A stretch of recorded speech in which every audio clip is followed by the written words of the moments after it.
John and Ed, they're on patrol, chasing shadows, heart and soul. Cryptid hunter UFO, down this rabbit hole they go. In the woods and on the street, whispers follow their heartbeat. Alien eyes, giant's feet, old got shadows they all meet. Down the rabbit hole they dive, midnight secrets start to thrive. Mysteries keep them alive. In the dark, does truth survive? Haunted houses, midnight calls, endless echoes in the halls. Ghostly murmurs, secret falls, every clue, they chase them all.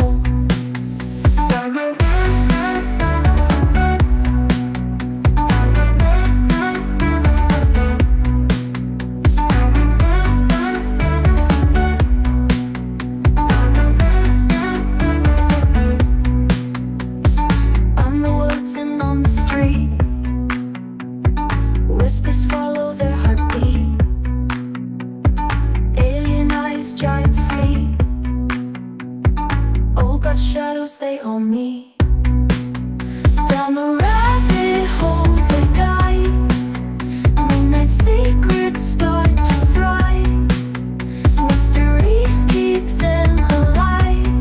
In the dark, does truth survive? Haunting walls, they've got the key. Hidden fears, they set them free. Cryptid hunter, you and me, down this rabbit hole, let's see.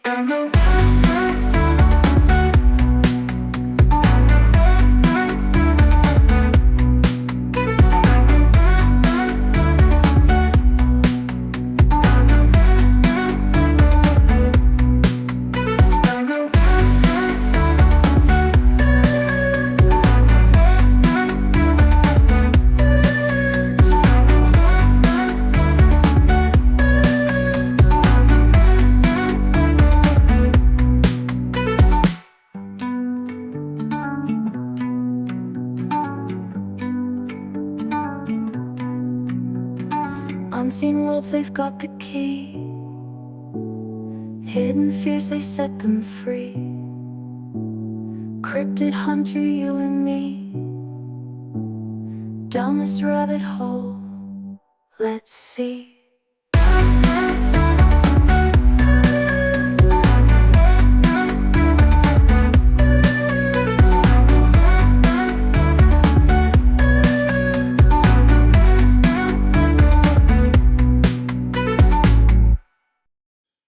Good evening and welcome to another fine episode of Down the Rabbit Hole with me, Sgt Grumpy, and Ed the Techie. Hi Ed. Good evening. Yeah, how's it going? Good. All the better for seeing our glorious leader of the free world, President Donald Trump, and his right-hand man, or should I say former right-hand man, Elon Musk, having the most public spat in such an embarrassing way. It's they're just acting like just Kids. spoiled children or something. I mean, when you compare how Russian and Chinese governments conduct themselves, it's on a whole nother level. It's like kindergarten politics. They're not even. I mean, I don't know. I don't know how he expects anyone to take him seriously if he's going to act like this. Either of them. Oh, it's bad. Anyway, we shall be discussing this tomorrow night. Because Oh yeah, I got a mental show for everyone tomorrow. great length, because the world's not settling down. And I don't know if you noticed, but Space Weatherman just had a very, very public breakdown as well about his, shall we say, what would you say, his more Hebrew side of the family. The whole thing's nuts. Everybody's going nuts. It must be the changing magnetic pole that's affecting us all. Well, I mean, we've been subjected to one very big CME and pretty much continuous solar wind, which is, I mean, we're electrical creatures, and the planet's electrical field That's true. is completely screwy at the moment. That's true. And the sun is going a bit potty as well. So these things have very subtle effects. So the fact that there's people going a bit nuts, I think is, I mean, it's both understandable and it's also kind of scary because potentially it's going to get a lot worse because our electromagnetic field is not getting any stronger. No, it certainly hasn't. So I've got to say good evening to our lovely troll room. Shalini, Nectaridus, Beats and Tapes, Julie. Good to see you guys all in there already. Espresso Mechanic TV. Very good, very good. How many have we got? Oh, we've got more than that. So, got loads of people in and only 2 likes. Only 2 likes. That's the last I'm going to mention it. Now remember, Shalini doesn't like adverts. Now they're not turned on tonight because she did drop a donation last week. Although I did ask for 3 and got 1. But if you want no adverts tomorrow night, then somebody better drop something in tonight. So there we go. Right, that's how it works. Value for value. We give you and the also value. clicking the like is really super easy, and Yeah. it tells YouTube that you actually liked it, and that helps us with the algorithm. He's right. He's right. Right. Okay. Let's go. Let's go. Right. We've got a script tonight, so we're going to try this and see how it goes. We're not going to stick to it prescriptively, but, well, we might. I don't know. Here we go. Right then, welcome to Back Down the Rabbit Hole. I'm Sgt Grumpy, and we're diving into one of America's most documented cryptid cases, the Flatwoods monster. Now, before Ed starts getting excited about aliens and interdimensional beings, let me set the scene like a proper instant report. September the 12th, 1952, Braxton County, West Virginia. 7 witnesses, including children and a National Guardsman. What started as kids playing football ended with claims of a 12-foot metallic monster. But here's the thing. We've got actual police response, military involvement, and 70 years of investigation. So let's see if this holds water or if it's another case of mass hysteria. Okay, so let's walk through a technical timeline. We're looking at 7:15 in the evening when 4 lads spotted a bright object streaking across the sky. Edward May, Fred May, Tommy Heyer, and Neil Hunley. Now, we're talking about 1952, right in the middle of what ufologists call the Washington, D.C. UFO wave. The boys think it's crashed on Bailey Fisher's farm. So they do what any sensible kids would do. They run off to tell an adult. And to sensible kids in the 1950s. Yeah. Kids now would be biking straight over there with their phones out. Yeah, they would, yeah. Let's see if we can get this on TikTok. Yeah. They wouldn't even care about the aliens. They'd be far more interested in the TikTok engagement. Boom! Shalini Varma dropped 5 quid. Thank you so much. You are lovely. We do love you, Shalini. Right. Carry on, Ed. Sorry. Enter Kathleen May, local beautician and mother of 2 of the witnesses. She grabs Eugene Lemon, a 17-year-old National Guardsman, and they all head up the hill with a flashlight. It's a classic setup for either a genuine encounter or a perfect storm of misidentification. Carry on. My mistake. Sorry, guys. Is that better for Ed? Ed, give me some level. I should have checked this earlier. Now that's where my copper. No, I'm not a copper. You're supposed to read the next bit. Right. Okay. So you're finished. I can't say that. No, that's fine. That's fine. Oh, right. So where were we? We've gone awry already. The encounter details. My mouth as well. Now, here's where the copper instincts kick in. 7 witnesses, consistent descriptions. That's actually starting to get quite compelling from an evidential standpoint. They're describing a 10 to 12 foot tall figure with a spade-shaped head. Oh, before we go into it, we're not calling a spade here. We're saying a spade-shaped head, glowing red eyes, and a metallic body. But this thing's apparently hissing and floating rather than walking. But here's what really interests me, the physical symptoms. Multiple witnesses reporting nausea, vomiting, and this metallic smell that even the responding officers confirmed. Pardon me. Sheriff Robert Carr and Deputy Burnell Long both detected this odour. It's not normal, a symptom of mass hysteria. So we've got multiple independent corroborations of a physical phenomenon.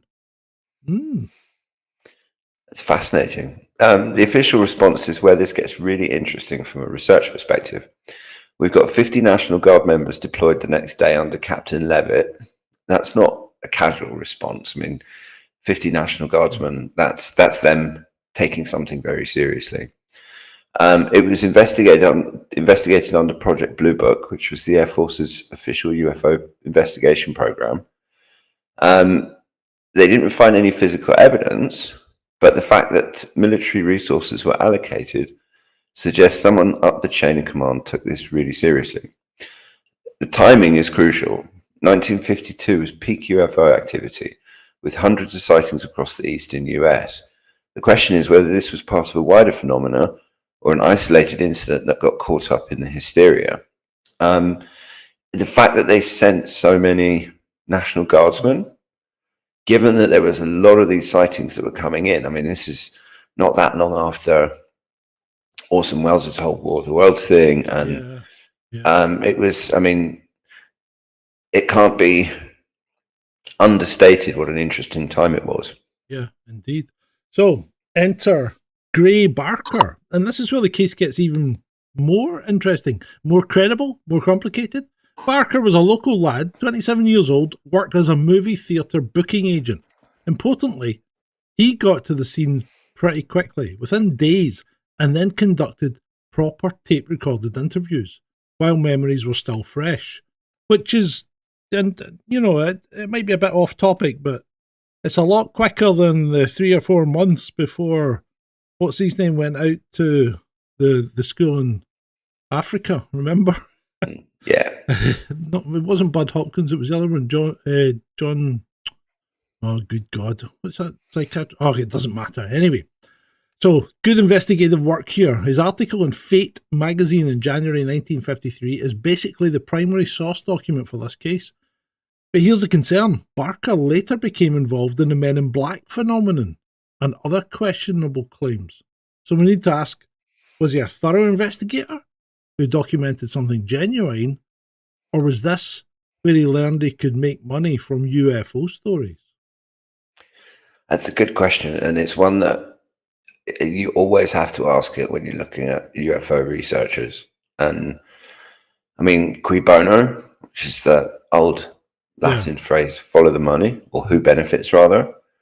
But following the money is, in all of my years of rabbit hole research, following the money is usually one of the best ways to arrive at some semblance of what the truth is. But now, fast forward to the year 2000, and we get Joe Nickell's comprehensive investigation. Is it Nickell or Nickell? I don't know. Anyway, Nickell's with the Committee for Skeptical Inquiry, and he brings proper scientific methodology to the case. His conclusions are pretty compelling from a technical standpoint. The bright object, most likely a meteor, and there were documented meteor sightings across multiple states that evening. The monster? Nickell's convinced it was a barn owl, possibly a large one perched in a tree. The hissing sound matches barn owl territorial calls. The glowing eyes are consistent with reflected light, and the floating movement fits silent owl flight patterns. The metallic smell and nausea, physical response to extreme fear. I find it very troubling to believe that 7 people who lived in the countryside, and we're not talking about city slickers out in the woods for the day. Yeah. You would think that they would know the difference between a barn owl and something else. You would think so. Yeah. And I mean, owls generally are pretty distinctive looking creatures. Yeah. And if we've lived in the country, you've probably seen an owl or come across them at some point in your lifetime. Mm-hmm. And as for psychological responses to extreme fear, nausea, I can believe, but I've never heard of anyone feeling extreme fear and smelling something metallic. That I find that a bit surprising. Yeah, that's a bit different. I mean, you get a kind of metallic taste if you cut yourself in your mouth, don't you? You know, if you taste blood, but well, yeah, but that wouldn't necessarily happen to all of them. No, I mean, if it was just one person or two people, I might be more inclined to believe that. Same with the owl thing. If there weren't quite so many people looking at this thing and all reporting the same thing, and not saying they saw a barn owl, then yeah, I mean, you have to remain skeptical, but you also sometimes have to be skeptical of the skepticism. Yeah, okay.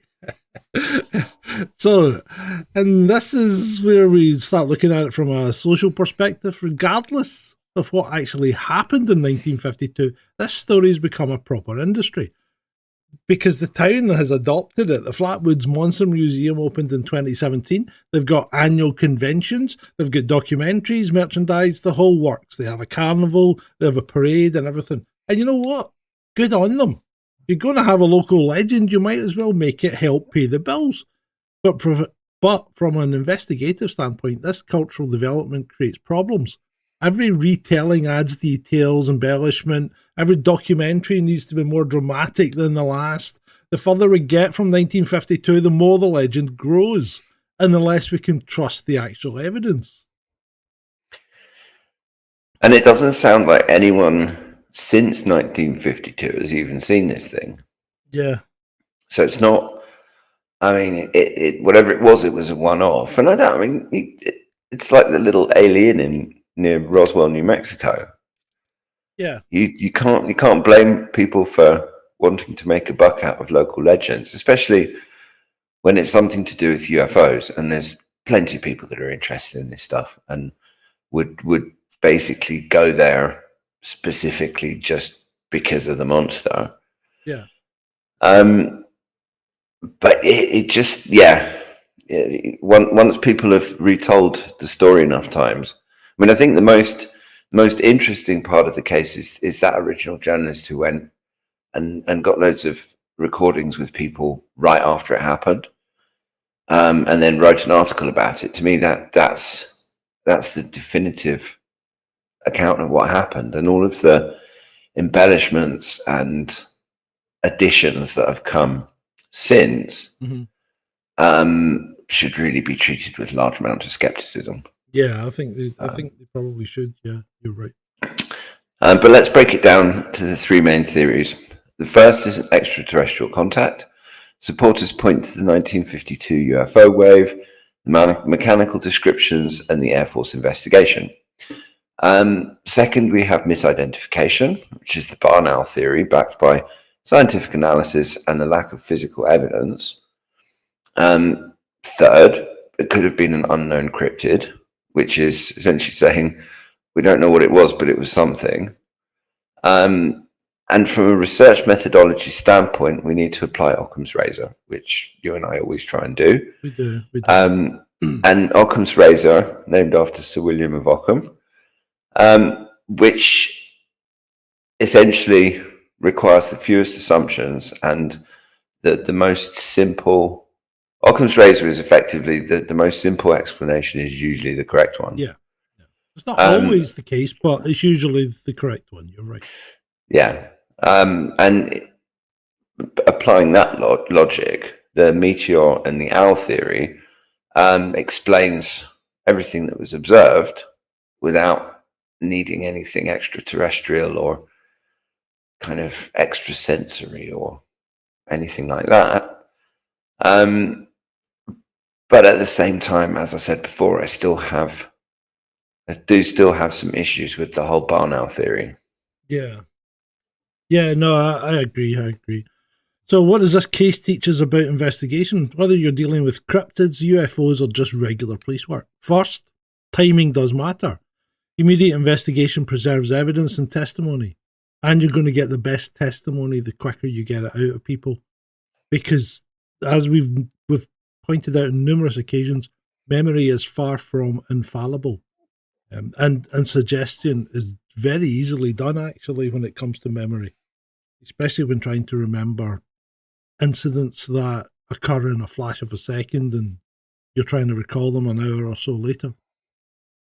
But secondly, we had multiple independent witnesses, and that does add a level of credibility. But they can also reinforce each other's errors. And people can do that, especially if they're talking to each other. That's why, in a police perspective, when you go to an incident, you're trying to get statements of people, you tend to separate your witnesses so you don't want a collusion. You don't want a body of evidence. You want individual parts of evidence that you can then pierce together and come about with a semi-accurate story. Because let's face it, everybody's memory remembers something in a different way. It's actually really interesting. I'm sure you've experienced that as a police officer, how 5 different people can see the same thing, or they see the same witness or attacker or whatever, and describe 5 almost completely different people. Yeah, and you've got to be really careful about how you question these people as well, because even saying things like when that car smashed into that other car, what happened? That implies that there was a lot of damage. There was breaking glass, and people will report broken windshields when there was no glass broken at the scene, that kind of thing. You got to be careful how you lead the witness, so to speak. But thirdly, physical evidence is king, and we don't have any here at all. We don't have any physical evidence. There was no markings. There's no spacecraft. There's no wreckage. Nothing was taken away.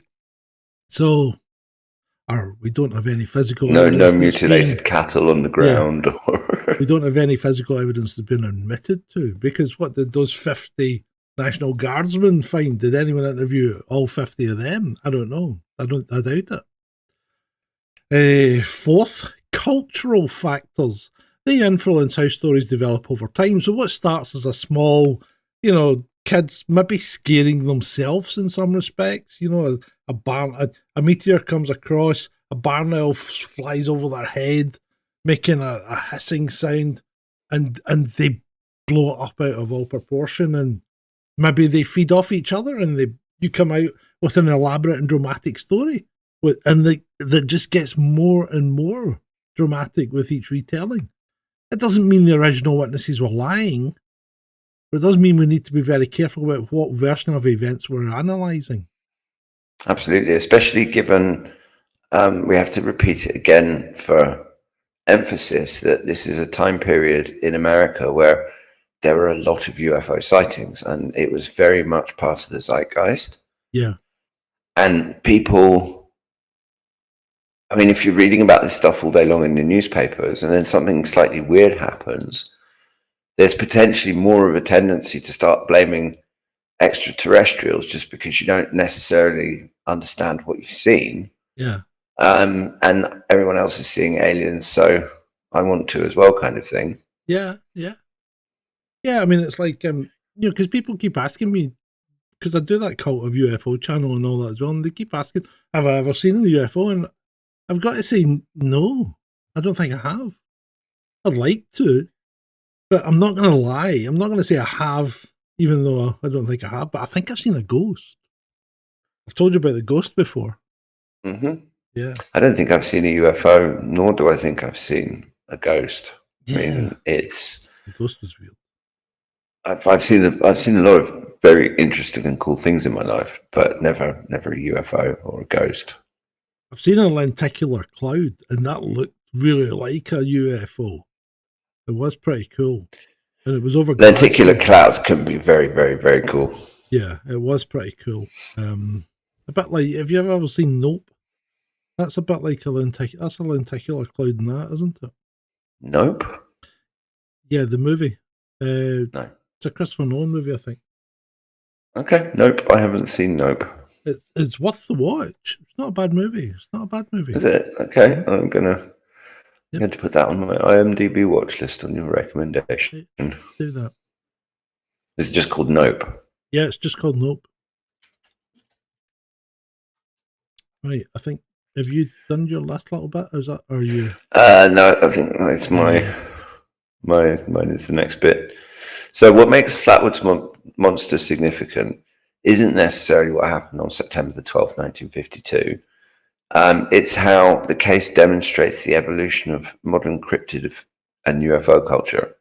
We've got witness testimony, official investigation, scientific analysis, media development, and cultural transformation all wrapped up in one package. Whether you believe it was aliens, owls, or something else entirely, it's a perfect case study in how anomalous events become cultural phenomena.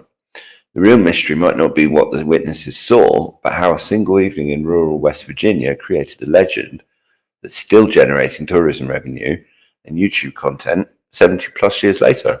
And we're talking about it. So that is definitely an aspect of it. And some of these UFO stories and cryptid stories seem to have more of a lifespan than others.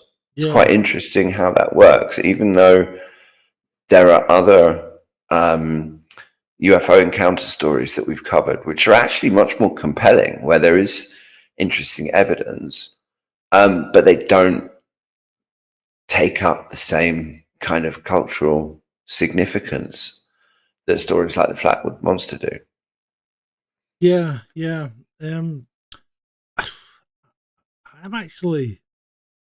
I'm not sure what it is, this one, because, you know, it could be kind of mass hysteria or group misidentification, but I'm not convinced. It could be kids just having a laugh and it's maybe got out of control. You know, because you know how you start a story and then it gets that involved that you've got to stick with it, no matter how much you wish you hadn't started it. So it could be that kind of story, but you got to remember there's a lot going on. Then we've got Cold War paranoia, decades of embellishment since then.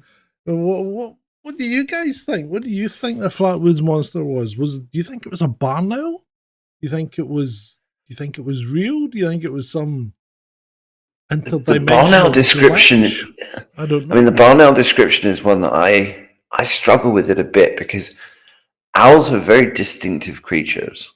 Not at night though. And not at night, because remember, if this is sitting in a tree and it's not, if it's one of those camouflaged owls with the stripes up and down it, you know, it could look a bit like that. What you're seeing there in front of you, you know, as the in the thumbnail, but I don't know. It's just weird. But that's why it's so fascinating. Yeah, and this is some rabbit holes are much more up for debate than others. I mean, some of them it's very easy to kind of dismiss them. Yeah.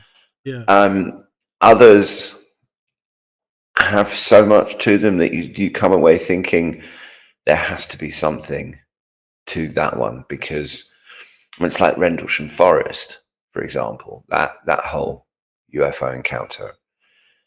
Yeah, the Rendlesham Forest. Maybe we should actually go back to Rendlesham, because we didn't probably give it. Did we give it a full rabbit hole?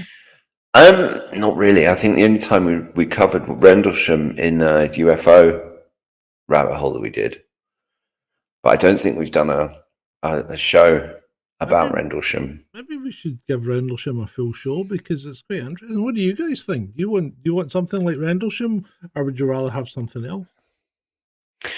Spectre VGD. Yeah, we've talked about the aerial school in Zimbabwe.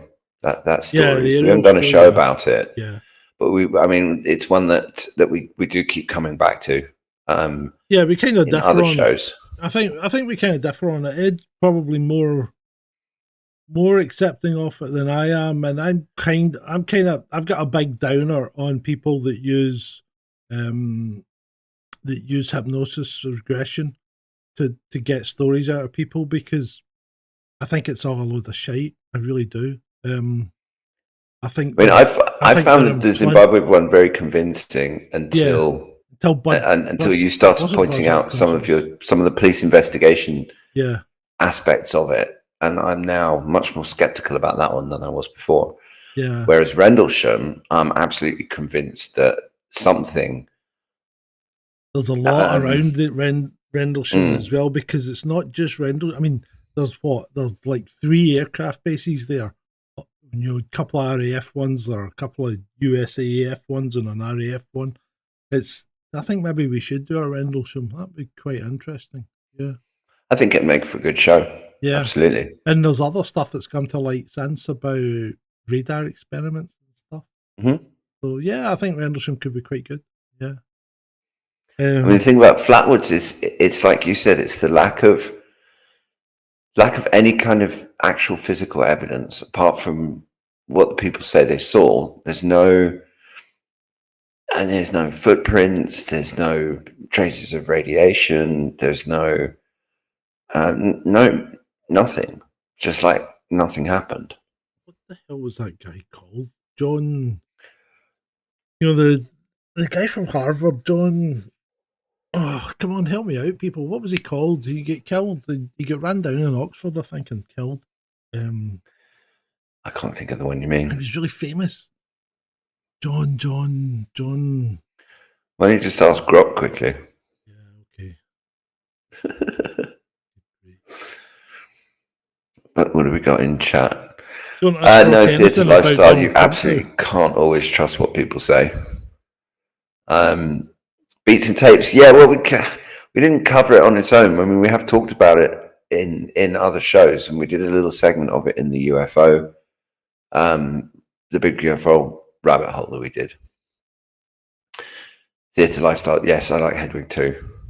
If I was going to Hogwarts, I would have taken an owl with me. Hedwig. I don't know why you would take a frog. John Mack. It came to me. Grok started going to aerial school incident, a reported UFO sighting in Ruwa, Zimbabwe, and then at that point I'm going John Mack, and then about the next line down it goes John E. Mack. Yeah, it came to me just before Grok got there. I still beat you, Grok. I beat you. Oh, Grok really did my head in today. My phone started talking to me as Grok, right? What? Yeah, it started. You got the Grok app on your phone? Yeah, I do. Right. But Grok started talking to me, even though I hadn't asked it anything, because I was talking to the dog. I'm going, you really like that, don't you? You really like that, because I was petting her back, and as you pet her back, she gets further and further back. She's sitting beside you, and she gets further and further back till she falls over. Then you've got a rubber belly. But anyway, I'm petting her back, and Grok goes, "It appears that you're really quite excited about something." And I'm going, what the fuck is that? And it's a female voice. And then I goes, what is this? Stop talking. And the phone goes, "Oh, it appears you're getting quite angry about some sort of issue. Is there something I can help with?" And I'm going, yeah, you can shut the fuck up and turn yourself off. And at that point, my daughter comes in and she goes, "What's happening?" I goes, "This fucking AI retard device is talking to me and won't stop." And it's going, "Oh, well, if that's how you feel, I'll just stop." And it was good. Don't ever speak to me again.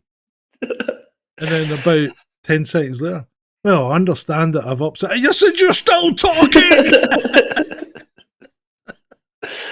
Oh dear. Yeah, this is the danger of the because I don't have the Grok app. I mean, Gemini, Google's thing, drives me crazy, because it's got its trigger word, and sometimes it'll just somehow get triggered without any of the trigger words being said.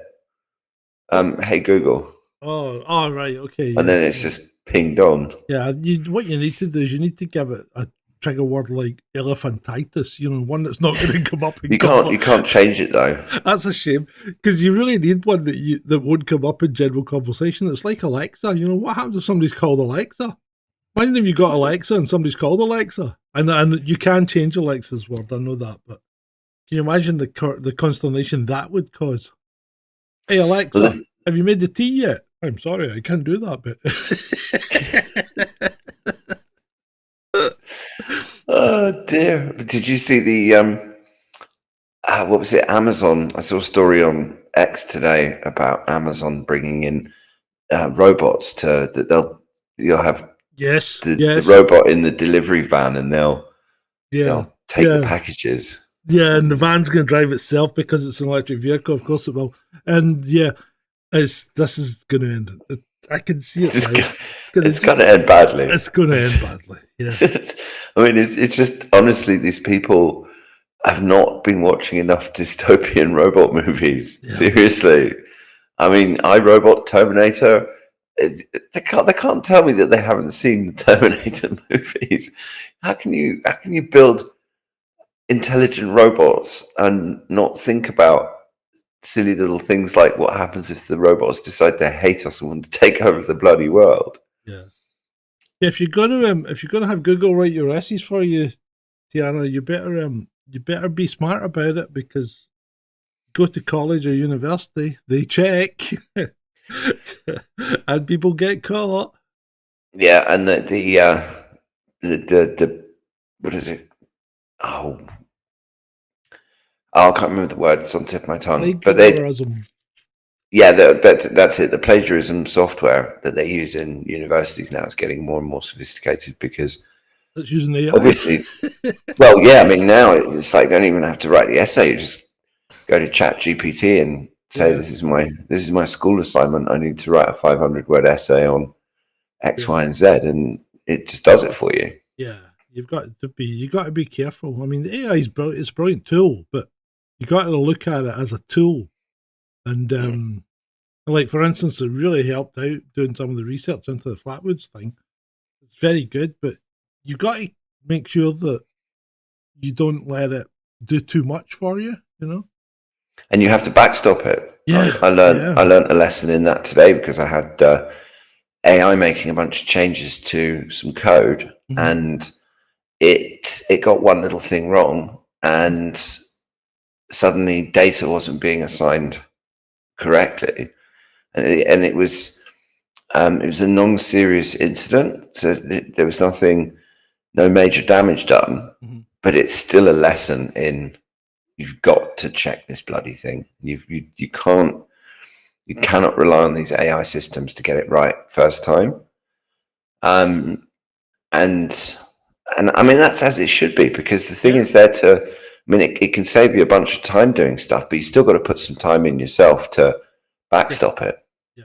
And the problem is, I think, and I'm not trying to sound condescending or better than anyone else, but I think it's easier for us to see the error in AI because we kind of know so much, because we've had life experience. We know how things are meant to go. We know when we're doing AI, like even if you're using it to write a script or whatever, you know where it's going wrong and where it's not. But people that have done nothing but use AI since day one they're just going to become drones. They really are. That's quite frightening. Yeah, it really is, and it's disincentivizing people from learning, because why would you learn something if you can just ask AI for the answer? But having said that, people used to say the same thing about why learn how to do maths when you've got a calculator, and the teacher used to go, because you'll never have a calculator with you all the time. Oh, how did that work out? Absolutely. Yeah. But it's like, I think the thing with the technology is that every time, and this I think is true of every single technology that humans have ever invented, that when a new super cool technology comes out, people use it for everything. There's always a section of the population that think it's going to end the world. Yeah, that's true. And there's always a section of the population who end up just using it for absolutely everything. But then over time, the dust settles a bit and people realize that actually it's not necessarily as great as we thought it was. And it's very useful, but there's still a place for doing things in the old-fashioned traditional way. You had what, Tiara? Tiara had her maths calculator exam yesterday.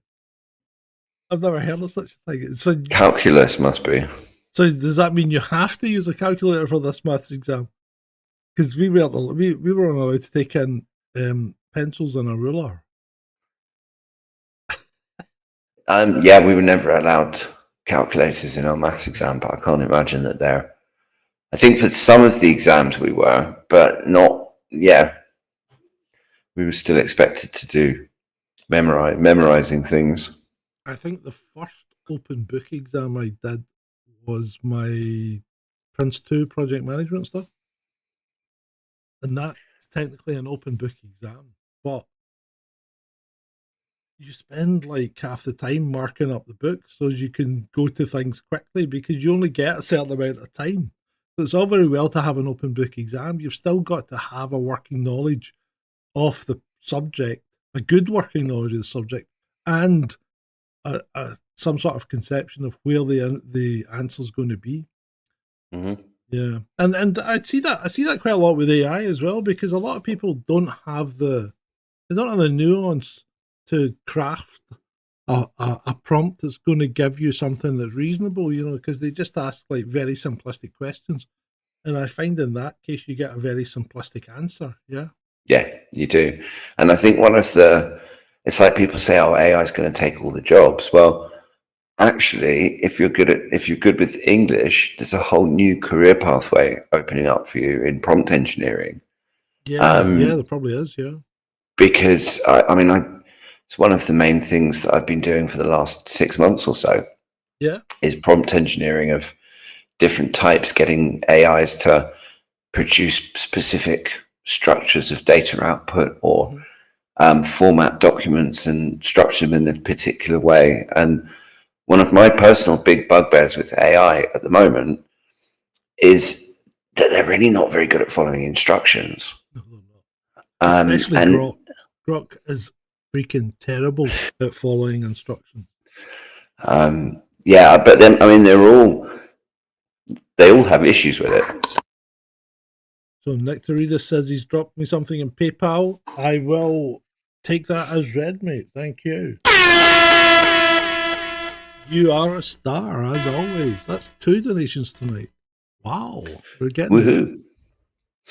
it. Once more with some feeling, Ed. Once more with feeling. Woohoo. Oh, dear. But the whole AI phenomena is, it's saving me loads of time. I've learned a bunch of new things. Yeah, it's a great time saver. But I do have to force myself to actually do some hand coding sometimes, just to keep my head in the game. If you don't know anything about the subject, it's not going to help you out at all. It's going to make you look like an ass because it will make mistakes and you'll get caught out. Absolutely. If you're not already a developer, then you would really struggle to have AI. Yeah. It could build you a rudimentary, simple little app. Yeah. Hello. But anything really complicated or things where you need a lot of customization, you have to have a base knowledge, even just so you can ask it the right questions. Because if you don't know the terminology to use, you're going to struggle with explaining what you want to the machine in such a way that it's going to give it to you. Yeah, I think you're right, and I think that's why people get into all sorts of weird conversations these days in a certain amount of social media, because they don't have the depth of knowledge of words, and they use them in the wrong connotation, and you end up completely misunderstanding each other. It's like I'm very sarcastic, especially on social media, and people don't understand sarcasm anymore. It's incredible. They don't understand sarcasm anymore.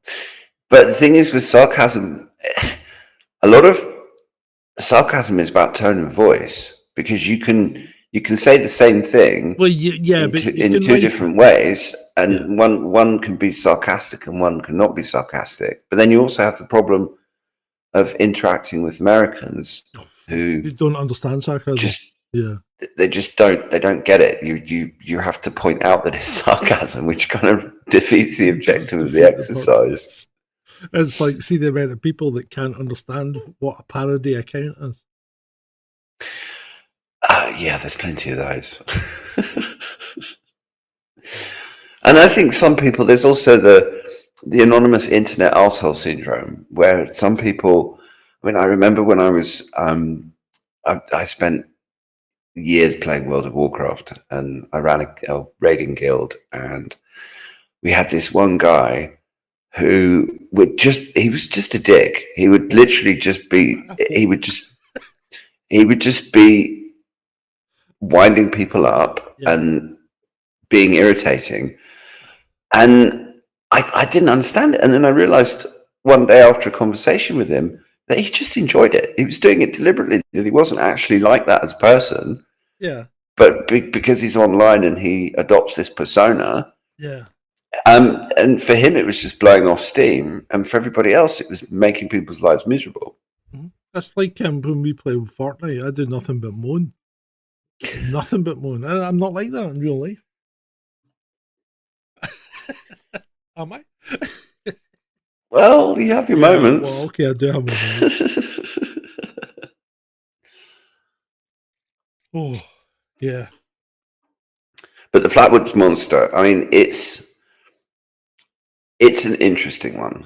It's interesting from the perspective of the original event. It's also very interesting from the perspective of how the town has managed to keep it alive decades later. Yeah.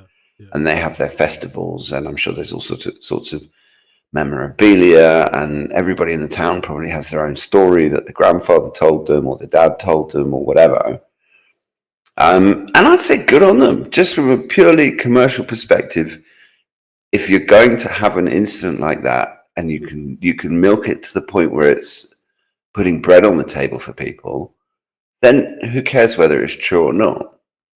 Yeah, I mean, I can't fault a town for taking advantage of it. It's like the town that was the basis for the last picture show has made itself a haven for people coming to see it, and you can't fault a town for doing that. Why wouldn't Same as Roswell. Yeah, well, Roswell, exactly. I mean, they made a whole TV show about Roswell, didn't they? But yeah, I didn't really get on with that, but yeah. Yeah, it was. I don't think I ever really watched it because I think some of them were meant to be aliens. But yeah, I think it was a kind of. It came out at the wrong time for me. If I'd been a teenager, I think I'd probably have liked it. But I think I'd gone beyond that. I think Buffy was the last thing I really enjoyed.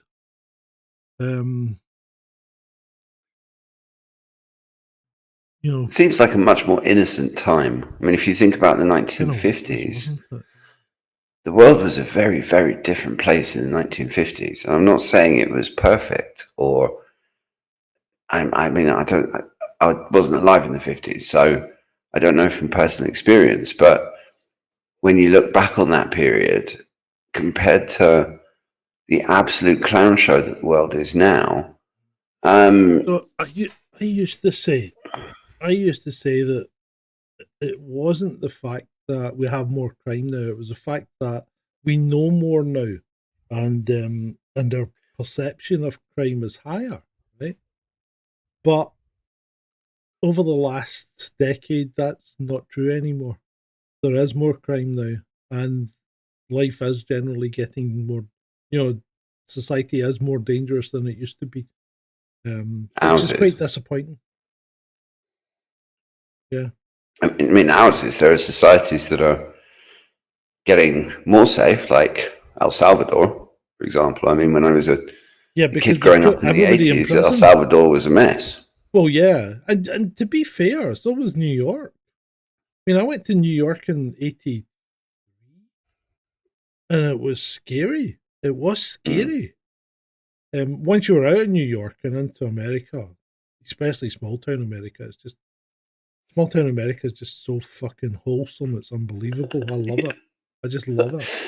But I think it's. I mean, I went to did some canoeing on the Mississippi and Wisconsin rivers Yeah, in the early noughties, and we stopped in at a place called Clayton, Iowa, for some breakfast. And there's two things that stuck out. Well, three things that stuck out to me. Was that they had a proper flushing toilet on the jetty, so that you could actually just use the loo. yeah, Which, when you've been sitting in a canoe for a good few hours, is kind of important. And it had a padded toilet seat as well. yeah. But then also the super cold beer that had ice crystals floating in it. And in a conversation with this old codger that was somewhere between 70 and 120, he'd struggled to figure it out, who asked me when I told him where I was from, he said, "How long does it take to drive there?" Yeah. I mean, small town America thinks that America is the whole world somehow. Yeah, yeah. And it kind That of you, is for these guys. Kind of is. mm, You know, I mean, you've got so much in America that you can quite easily just spend a lifetime exploring America and not see it all. absolutely, yeah. And I mean, it's enormous as well for someone from the UK who's never been to the US. It's a complete. I wouldn't say necessarily culture shock, but everything just seems so enormous. The roads, the cars, the people, Yeah, even the supermarkets. And one of the fun ones was on this same canoeing trip. We'd run out of beer, so we pulled into this little jetty place near this small town. And we walked to the liquor store, and you kind of go in, and I turned to my left, and there's beer and booze and whiskey and everything else. And then the guy that we were with, who was leading the trip, tapped me on the shoulder and said, "Ed, turn round." As I turned round, on the other side of the shop, guns. Not just like hunting rifles and pistols, but AK-47s and Uzis. And I turned back to this guide with this look of European incredulousness on my face. And he was just like, "Welcome to America. Let's get drunk and shoot someone." yeah, that's cool. Yeah, I mean, you can't fault America's small town America. You know, it's not like seeing the. It's not even now. I pretty much imagine small town America has not changed that much. You know. Places like that don't, but it's like small town England when you go to. Yeah, I mean, once you get out of the capital cities and you get away from all of the politicians and the rich people and all of the nonsense that goes with but you city know, life. you know what? You know what's starting? You're starting to see it here. Right? Mm. Starting to see black people, and don't get me wrong. I'm not being racist, but we never had black people. Like I It's the think same when I first moved to Brighton. I went to a school of 1,200 pupils, and we only had one black pupil. You know, you Hmm. just you never see it, but now you're starting to see it, and these numbers will shock you if you're in London because I'm saying things like I was in the supermarket the other day and I saw two black people, you know, not together, separate. That's unheard of in this neck of the woods. Well, I yeah, mean, my brother lives in Peckham in London. yeah, And if you walk down Peckham High Street, you'd be lucky to see two white people. yeah, no, I know, but I mean, remember Scotland's quite far away and it's fucking cold. You know, I Mm. always think I thought the cold was going to be our saving grace. And having said that, I saw a black person yesterday, and he was wearing a parka. You know, Well, that cold weather is going to be really off-putting. yeah. But this is the summer. I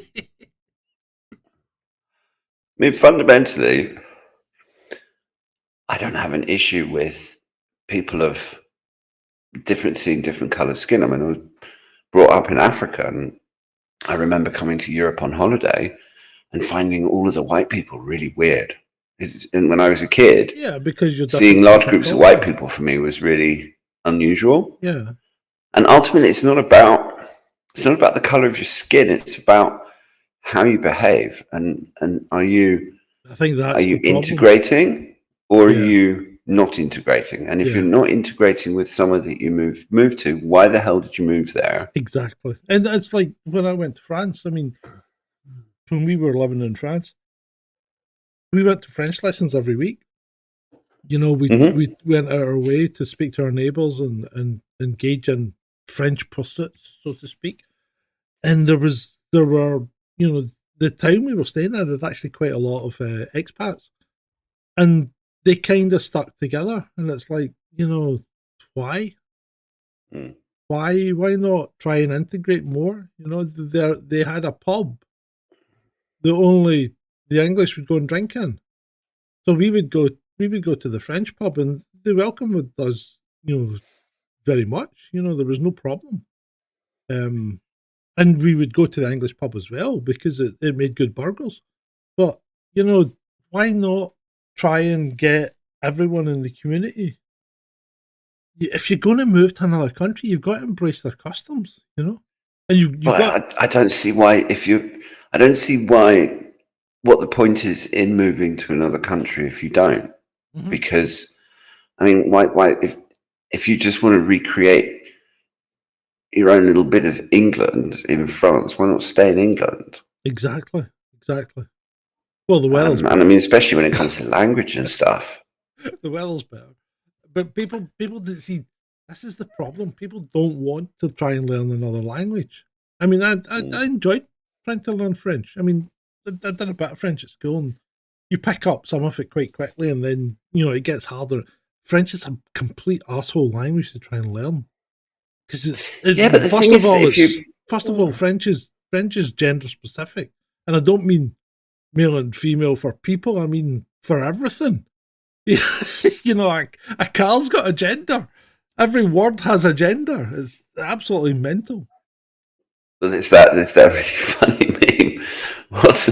What's how it was to do with the whole genderless thing, where you have because you have some people who are supposedly asexual, who are neither men nor women, and it was left it's a boy and laugh it's a girl, or the other way around. I can never remember.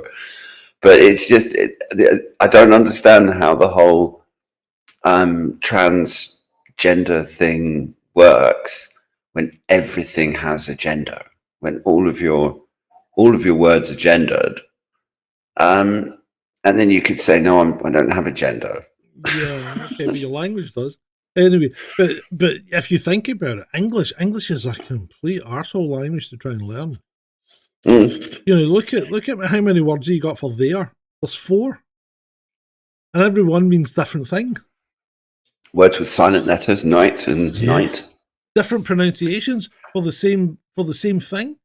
Mm-hmm. You know, absolutely crazy. Different meaning. It's like live and live. Live and live. Completely different things, and yet written exactly the same way. Yeah. And also how in English your tone of voice can, depending on how you say something, you can actually mean the complete opposite if you're being like dripping with sarcasm or whatever. And you say, yeah, that's really nice, and you don't actually think it's nice at all.